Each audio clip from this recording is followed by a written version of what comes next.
If you have a home studio and you're not getting the quality that you think that you need to be broadcast ready,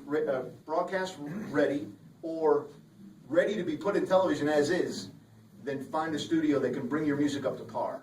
If you're doing it at home and it's not something that you would hear on the radio or close to that quality, that's not stuff you want to be pitching, because you're going to lose credibility with those whom you pitch to. And they're not going to want to hear any more of your stuff. Or they might be kind enough to send you a letter or an email back and say, hey man, you know, your stuff's just not ready to be placed in film, television, commercials, trailers, ads, or whatever.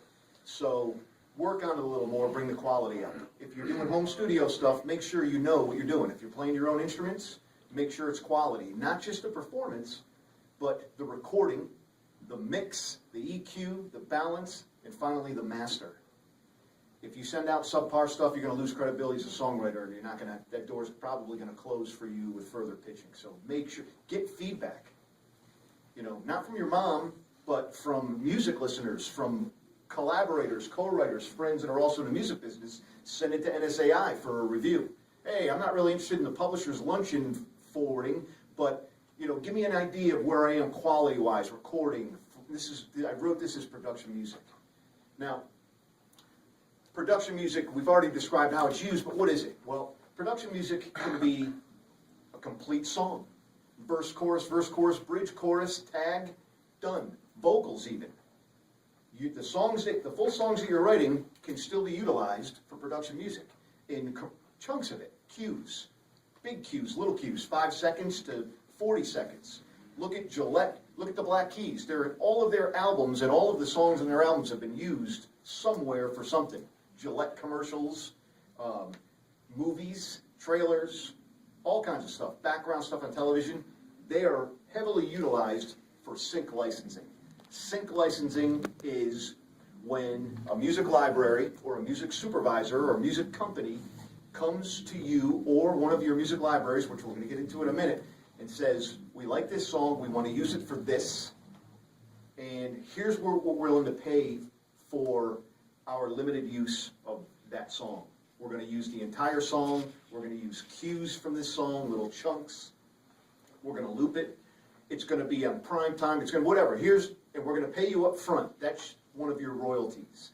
It's an upfront sync license that music supervisors, music companies, corporations will pay you to use, have the right to use that material for their explicit use, and that's the money you get up front. Normally it's split with your music library.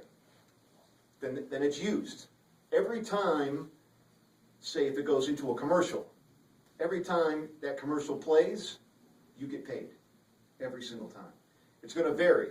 Was it during primetime television? You're going to make big money. Is it 3 o'clock in the morning during an infomercial? Not so much. But every time it plays, you're going to get paid. So, music production music could be a full song, and you could write a 12-second cue that gets utilized for something to transition in between scenes of a kid's show, a Nickelodeon. Anything that you can imagine, it's utilized for. Now, yes, sir. Dean, is it okay if I ask a question that's relevant? Since your last talk, I've done some research, and I've heard from some people that there are some libraries that are looking for people that write like 30-second clips that would sound good, you know, in a television show, and other libraries are only looking for people who are established independent artists who have albums to sell at the same time. So there are certain libraries that won't even touch you unless you look like a professional independent artist who has a following. Is that true? It is true, and I think when we get into the differences between publishers and libraries, and then the differences between different libraries, we can cover that. Okay. That's an excellent point. So yeah, you could write a 12-second, I've written 12-second cues from music supervisors or music libraries that are soliciting for a specific use. Somebody's come to them, we need a 12-second cue that, and the only thing the music supervisor said or the CEO of this company said is he loves Friday Night by Katy Perry. So everybody was writing 12-second cues of kind of like a Friday Night knockoff or a sound-alike. anything that you write can be used for production music. However, I've begun to write, about 50% of the music that I write is specifically for production music. Background stuff that supports scenes or transitions. Not full songs, might be a minute, 2 minutes. When I wrote for Duck Dynasty, at the invitation of a music library that was had a foot in the door, I wrote 20-second cues, and I wrote 2-minute and 10-second cues. Because when I watched Duck Dynasty, and I kind of got the feel of the music supervisor that was putting the music in the show, they use a lot of small, chunky stuff. 2-second, 5-second, 7-second, 10-second stuff. They never really strung out music. So I wrote small stuff with great little sections of great cueable sections.